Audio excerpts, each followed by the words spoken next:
Paper leak प्रकरण में ED की अहम कार्रवाई। आरपीएससी का तत्कालीन सदस्य बाबूलाल कटारा के अलावा 2 लोग और गिरफ्तार किए हैं। अनिल कुमार मीणा और शेर सिंह मीणा को गिरफ्तार किया है ईडी ने। तीनों आरोपी हैं ईडी के 3 दिन के रिमांड पर, जिनसे पूछताछ जारी है। ईडी की बेहद अहम कार्रवाई पेपर लीक प्रकरण में आरपीएससी के तत्कालीन सदस्य बाबूलाल कटारा के अलावा 2 और लोगों की गिरफ्तारी इस मामले में हुई है, जिसमें अनिल कुमार मीणा और शेर सिंह मीणा हैं। दोनों को गिरफ्तार किया गया है। तीनों आरोपी ईडी के 3 दिन की रिमांड पर है।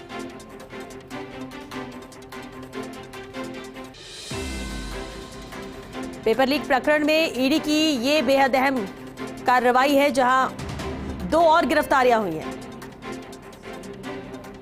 बाबूलाल कटारा के अलावा 2 और लोग गिरफ्तार हुए हैं, अनिल कुमार मीणा और शेर सिंह मीणा। दोनों को गिरफ्तार किया है ईडी ने। अब तीनों आरोपी ईडी के 3 दिन की रिमांड पर हैं।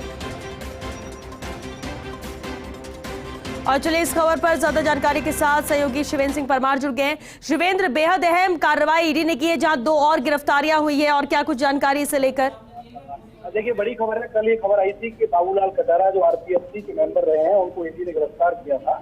अब इसी प्रकरण में ईडी ने आज जानकारी दी है कि उन्होंने 2 और लोगों को गिरफ्तार किया है, और ये दोनों वो लोग हैं जिनके तार बाबूलाल कटारा से जुड़े हुए थे। बाबूलाल कटारा से पेपर इन लोगों ने खरीदा, उसके बेटे को जो सोने का कड़ा गिफ्ट किया वो भी लोगों ने किया, जिनमें एक नाम है अनिल कुमार मीणा का और दूसरा नाम है शेर सिंह मीणा का। तो इन तीनों की गिरफ्तारी इसलिए महत्वपूर्ण उसमें था क्योंकि 3 दिन का रिमांड मिला ईडी को इन तीनों का, और इन तीनों को आमने सामने बिठाकर पूछताछ कर रही है ईडी की टीम। और पूछताछ का जो सिलसिला है वो कल रात से ही जारी है। वैसे उम्मीद की जा रही है कि 3 दिन का रिमांड पूरा होगा ईडी का, तो और कई खुलासे और बड़े खुलासे कि आखिर जो एक्चुअल अमाउंट दिया गया बाबूलाल कटारा को पेपर लीक करने के लिए वो कितना दिया गया, क्या इससे पहले भी बाबूलाल कटारा ने और पेपर लीक किए, किस तरीके से वो इस पूरे घटनाक्रम में शामिल था, ये खुलासे हो सकते हैं। ये महत्वपूर्ण खबर है कि बाबूलाल कटारा के साथ 2 लोग जो कि एक तरीके से दलाल की भूमिका में थे,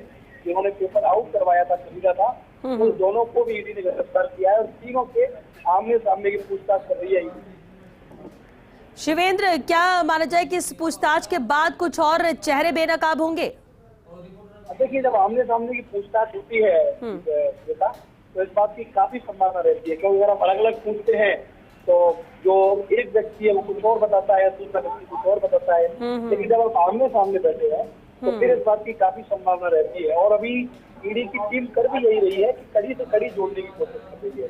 ये जानने की कोशिश कर रही है ईडी की टीम कि क्या ये मामला सिर्फ बाबूलाल कटारा तक ही सीमित है या किसमें कोई और भी नाम है। कहीं ऐसा तो नहीं कि बाबूलाल कटारा के ऊपर भी कोई ऐसा व्यक्ति हो जो उनको प्रोटेक्शन दे रहा हो और उनको एक तरीके से सुरक्षा प्रदान कर रहा हो, सुरक्षित कर रहा हो कि हम पेपर लीक कीजिए, मैं आपका बचाव करूंगा।